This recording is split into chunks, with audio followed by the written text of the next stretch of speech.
Hello, my name is Michael Adam Assenberg, and I'm a medical marijuana patient who is running for sheriff of Whitman County in 2014.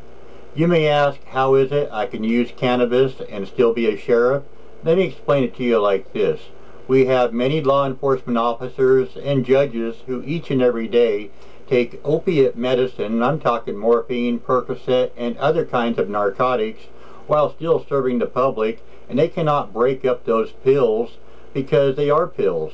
But with cannabis, I can go ahead and regulate the dose and put down the pipe or the medicated food before I have any kind of narcotic effect from it whatsoever.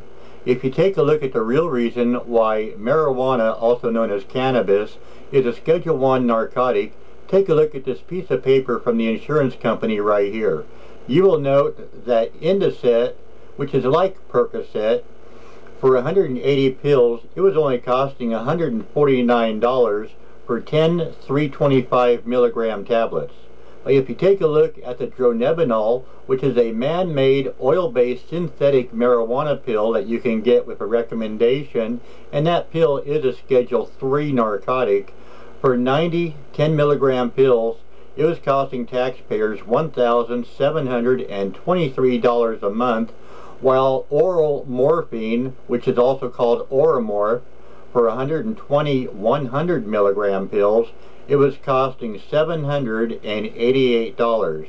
Clearly, the most expensive drug on this was man-made marijuana pills in a Schedule III narcotic listing, while we keep marijuana, the real plant, a Schedule I, supposedly with no medical value whatsoever.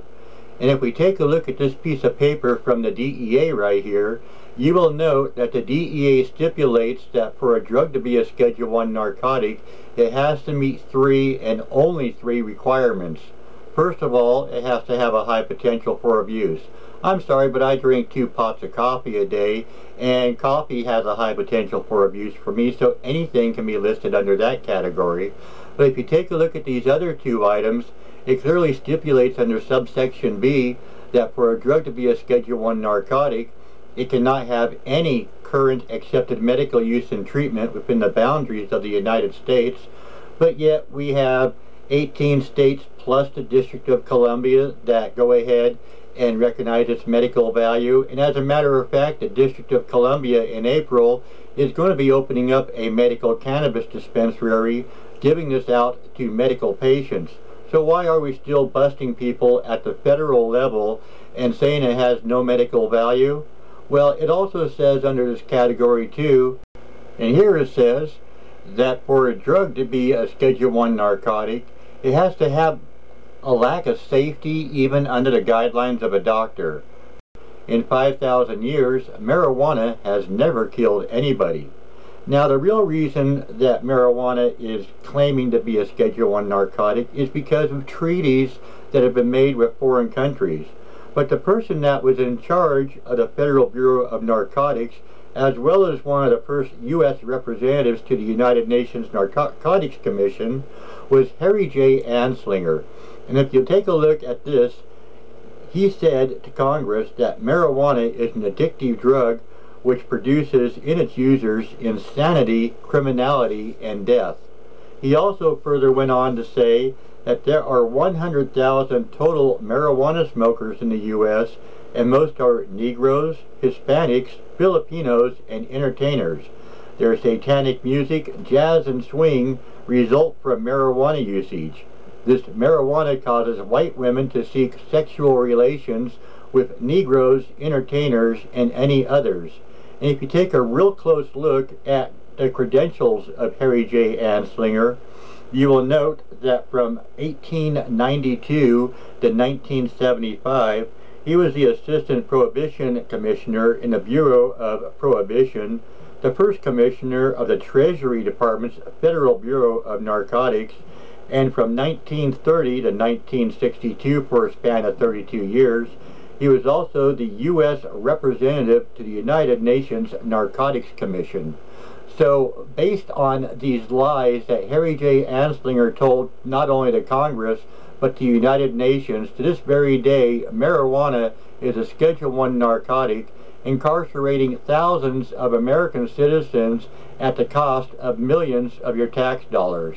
Now let's go ahead and take another look at some other waste of taxpayer dollars going on. Back in 1998, the taxpayer voters of Washington State voted in I-692, the medical use of marijuana.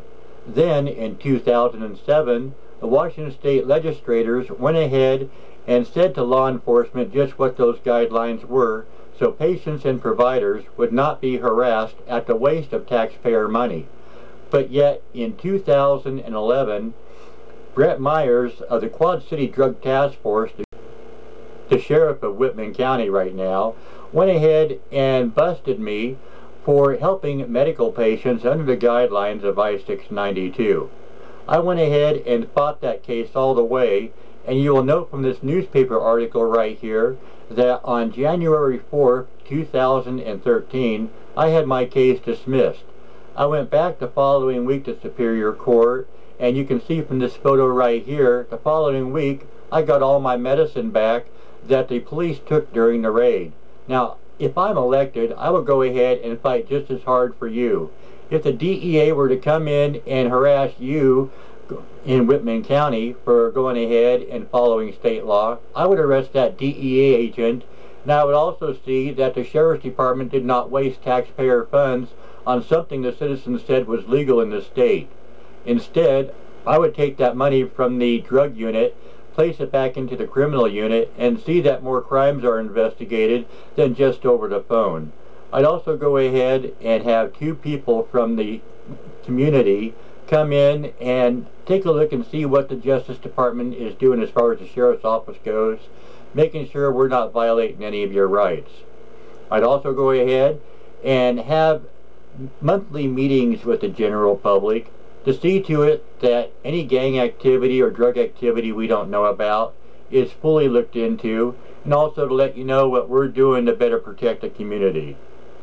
I'd also go ahead, and right now I discovered that there is no accounting of the money that is spent on investigations. I would see to it that every dime of your money is accounted for. Please check out my website at adamforsheriff.org. And here's the other information on contacting me if you have any further questions. For those of you watching this video, please remember, I will fight just as hard for your rights as I did for mine, and you can help me even if you don't live in my community. I'm not asking for a lot of money like most politicians, but I do need money for yard signs, a magnetic sign for both sides of my car, and I also need some money for the voter pamphlets. So for those of you watching, if you could just send in $1 to my address right there, it would really help my campaign. I just need to raise like $3,000 or $4,000 to really get my campaign off the ground. I've got a year and a half to do this. With your help, I can get elected and we can go ahead and get things turned around. For those in other communities that cannot help right now, another way you could help is to go ahead and run for sheriff in your own community and fight the law enforcement in your own community as to standing up for the rights of the citizens instead of the federal government and the pharmaceutical complex. Please go to my website and you'll notice some of the atrocities done from the Justice Department that's in office right now. You will see such things as getting arrested while you're dancing. Also, the double standards of democracy in the United States today. There's one video that children should not watch about a person getting killed while they're inside the car, and then the police trying to steal a person's video phone so that way the public would never see what the police did. There are other videos on there that everyone should watch just to see how your rights are no longer protected from our current Justice Department, and about how you really need to get involved to stop these atrocities from occurring ever again. I hope you will elect me so that way I can start making a change in the Justice Department, at least in Whitman County, to see that your rights are protected.